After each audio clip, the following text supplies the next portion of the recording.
रात का समय था। अंधेरा घना हो चुका था। राहुल अपने बिस्तर पर लेटा हुआ था। उसकी आंखें धीरे धीरे बंद हो रही थीं। थकान के कारण वह जल्दी ही गहरी नींद में सो गया।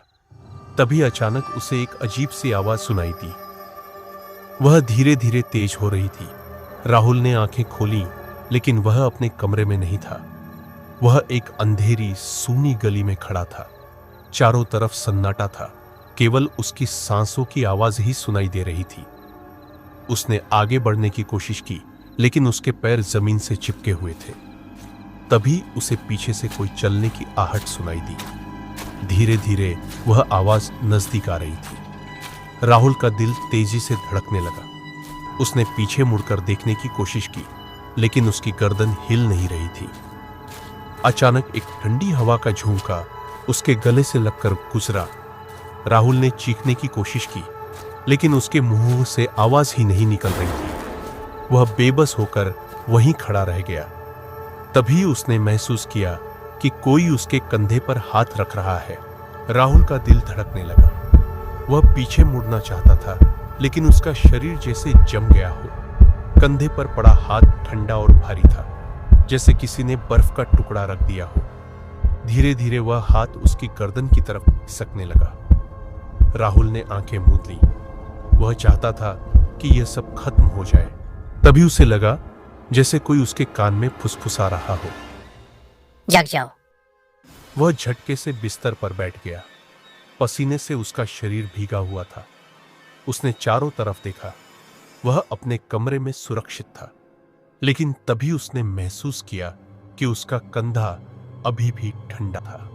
कमरे का तापमान सामान्य था, फिर भी वह सिहरन बनी हुई थी। उसने बिस्तर से उठकर स्विच ऑन किया, लेकिन बल्ब टिमटिमाकर बंद हो गया।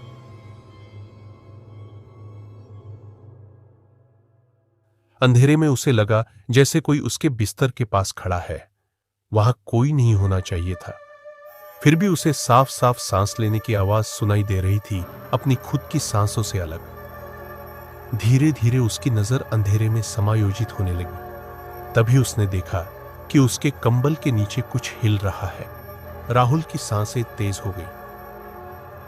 उसने कंबल को पकड़ने की कोशिश की, लेकिन उसकी उंगलियां कांप रही थीं। कंबल के नीचे की चीजें अब और जोर जोर से हिलने लगी थी, जैसे कोई बड़ा कीड़ा हो या फिर। तभी अचानक कंबल के एक कोने से एक पतली नीली रंग की उंगली दिखाई दी। वह उंगली टेढ़ी मेढ़ी थी, नाखून लंबे और काले थे। राहुल की चीख गले में ही अटक गई जब वह उंगली धीरे धीरे उसकी तरफ बढ़ने लगी। कमरे के कोने में लगी घड़ी ने 12 बजाए, लेकिन उसकी आवाज सामान्य टिक टॉक नहीं थी। वह किसी के धीमे दबे हुए कदमों जैसी लग रही थी। और फिर राहुल ने महसूस किया कि उसके पैरों के पास बिस्तर धंस रहा है, जैसे कोई उसके पैरों की तरफ बैठ गया हो। राहुल की नजरें बिस्तर के धंसते हुए हिस्से से चिपक गई। वहां कोई आकृति धीरे धीरे उभर रही थी।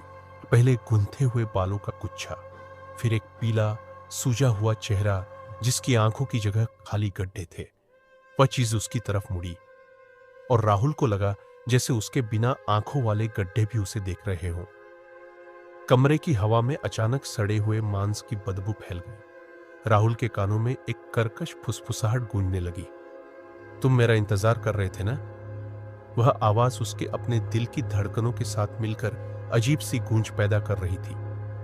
तभी अचानक उसका अलार्म घड़ी बज उठा, लेकिन आवाज सामान्य अलार्म की नहीं थी।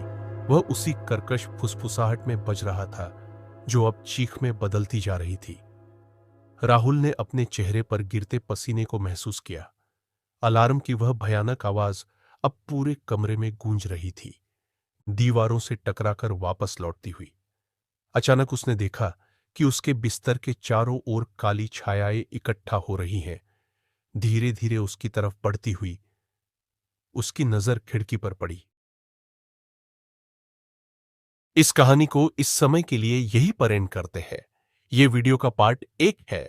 अगर आपको पार्ट 2 देखना है तो प्लीज चैनल को सब्सक्राइब करें और कमेंट में पार्ट 2 लिखिए।